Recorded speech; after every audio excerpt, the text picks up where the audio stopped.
Hi friends, ಎಲ್ರಿಗೂ ನಮಸ್ಕಾರ. ಸಂಗೀತಾಸ್ creative life style ಚಾನಲ್ಗೆ ನಿಮ್ಮೆಲ್ರಿಗೂ ಸ್ವಾಗತ. ಫ್ರೆಂಡ್ಸ್, ಇವತ್ತು ಸಂಡೇ ಸ್ಪೆಷಲ್ ಆಗಿ ಒಂದು ಸಿಂಪಲ್ ಆದಂತಹ ಮೆಹಂದಿ ಹಾಕೋದು ಹೇಗೆ ಅಂತ ನಿಮಗೆ ತಿಳಿಸ್ಕೊಡ್ತಾ ಇದ್ದೀನಿ. ಫ್ರೆಂಡ್ಸ್, ಈ ಡಿಸೈನ್ ಬಂದು ಸಿಂಪಲ್ ಆಗಿದ್ರು ಕಲರ್ ಬಂದಮೇಲಂತೂ ಸೂಪರ್ ಆಗಿ ಕಾಣಿಸುತ್ತೆ.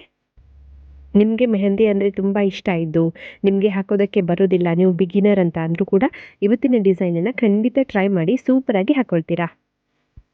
ಮತ್ತು ಫ್ರೆಂಡ್ಸ್, ನಿಮಗೆ ಇವತ್ತಿನ ಮೆಹಂದಿ ಡಿಸೈನ್ ಇಷ್ಟ ಆಯಿತು ಅಂತಂದರೆ ಒಂದು ಲೈಕ್ ಮಾಡೋದನ್ನು ಮರಿಬೇಡಿ. ನೀವು ಮಾಡುವಂಥ ಲೈಕ್ ಇನ್ನು ಮುಂದೆ ಒಳ್ಳೊಳ್ಳೆ ವೀಡಿಯೋಸ್ಗಳನ್ನು ಮಾಡೋದಕ್ಕೆ ನನಗೆ ಇನ್ಸ್ಪೈರ್ ಮಾಡುತ್ತೆ. ಮತ್ತು ನೀವೇನಾದರೂ ನನ್ನ ಚಾನಲಿಗೆ ಹೊಸಬರಾಗಿದ್ದು ಫಸ್ಟ್ ಟೈಮ್ ನನ್ನ ವೀಡಿಯೋನ ನೋಡ್ತಾ ಇದ್ದರೆ ಚಾನಲನ್ನು ಸಬ್ಸ್ಕ್ರೈಬ್ ಮಾಡ್ಕೊಳ್ಳಿ. ಮತ್ತು ಅದರ ಪಕ್ಕದಲ್ಲಿ ಬೆಲ್ ಐಕನನ್ನು ಕೊಟ್ಟಿರ್ತಾರೆ, ಅದನ್ನು ಪ್ರೆಸ್ ಮಾಡಿಕೊಂಡು ಆಲ್ ನೋಟಿಫಿಕೇಷನ್ಗೆ ಟಿಕ್ ಮಾಡಿಕೊಂಡು ಸೇವ್ ಮಾಡ್ಕೊಂಡ್ಬಿಟ್ರೆ ನಾನು ಅಪ್ಲೋಡ್ ಮಾಡುವಂತಹ ಪ್ರತಿಯೊಂದು ವೀಡಿಯೋದ ನೋಟಿಫಿಕೇಷನ್ ನಿಮಗೆ ಸಿಗುತ್ತೆ. ನನ್ನ ವೀಡಿಯೋಸ್ಗಳನ್ನು ನೀವು ಮಿಸ್ ಮಾಡದೆ ನೋಡಬಹುದು, ಮತ್ತಿದು ಉಚಿತವಾಗಿ. ಮತ್ತು ವಿಡಿಯೋನ ನಿಮ್ಮ ಫ್ರೆಂಡ್ಸ್ ಆ್ಯಂಡ್ ಫ್ಯಾಮಿಲಿ ಜೊತೆಗೂ ಕೂಡ ಶೇರ್ ಮಾಡಿ, ಅವರಿಗೂ ಹೆಲ್ಪ್ ಆಗಬಹುದು.